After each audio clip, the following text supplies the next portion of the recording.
Hi there, it's Ed. We recently got a request to do some audio versions and video versions of our blogs for those who can't read so well, with eye problems, or just apparently some people aren't that into reading these days. So I'm going to read the first letter we wrote on completion of our Golden Charter.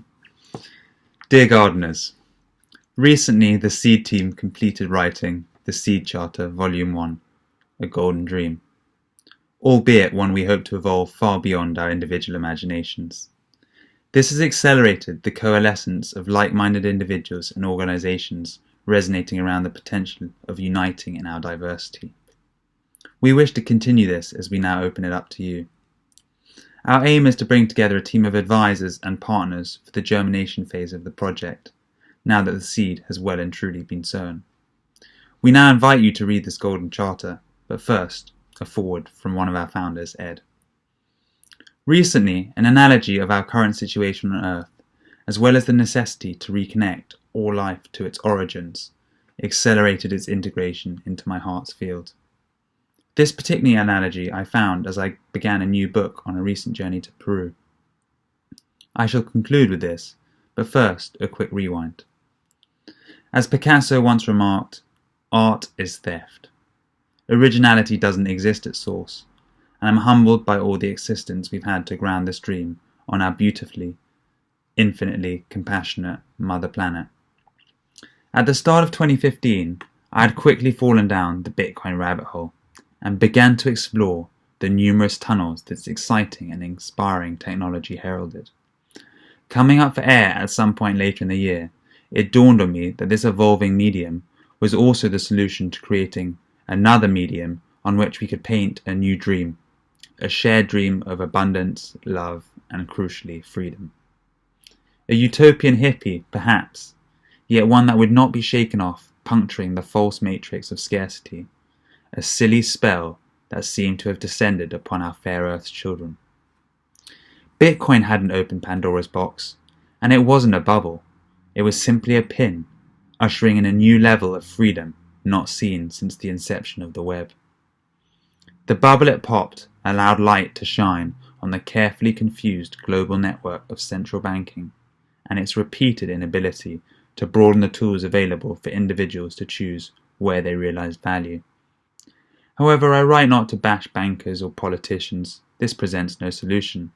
The Pandora's box I do refer to is the one of disconnection, a separation of awareness from the source of the money we use to trade and the destinations it flows onto. These destinations are more than symbolically determining the future moments we collectively feed and live. Bitcoin had hacked together a reconnected chain at one end. The beauty of a distributed ledger precipitated many buds, yet could they flower? In both my head and my heart, the answer is an unequivocal yes, and it shall be truly epic. This brings me back to the recent analogy I encountered in Drunvalo Melchizedek's book on the Mayan Ouroboros. Drunvalo wonderfully illustrates our current situation using the image of a sneezewort plant. The plant grows according to the Fibonacci sequence. You can see the Fibonacci sequence unfold before your very eyes. As it comes out the ground, it grows first one leaf, then another leaf, then it grows 2, then 3, then 5 more, then 8 more, and then 13 flowers blossom. He continues. The question to you is, how does this plant know how many leaves it will grow next? It knows what to grow because the plant looks back at its past, which is 3, and it knows that when it adds its past to its present, 5, the future is located at 8. This is the situation that humanity is in right now. The modern world doesn't know where it's going because it's completely disconnected from its past. But when and if it reconnects to the ancient world, to the modern world, it will know exactly where it's supposed to go. We can't know where our consciousness is going to expand without reconnecting to the ancient world. The ancient world is completely prepared for us. They are ready.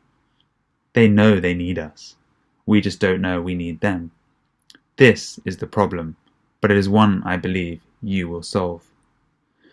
So in words, This is what seed is, a marriage between the ancient and modern worlds, a living trade canvas of ancient DNA encoded with cryptographic precision, providing a toolbox for people to reconnect with their origins through trade, education, and localized community curation, with love, light, and an invitation to the awakening seed family and our shared dream. Ed. I finished with a poem. Giving Gaia the green giggles. To free the seed from the corporate bicycle, mimic the seed's true life cycle. When the seed is free, the world will be. Pure peace is not just your destiny. Earth is a magical library, a seed of seeds. Sharing sustains her, giving grows her, destiny designs her. Only division can deny her. She feels no fear, but hold your pain. Help her heal. Plant your seeds, dance, and let's make it rain, while shining away any remaining pain. Universes grow great when civilizations sow gardens in galaxies they may never see, but will always be. Anonymous. Thank you for listening.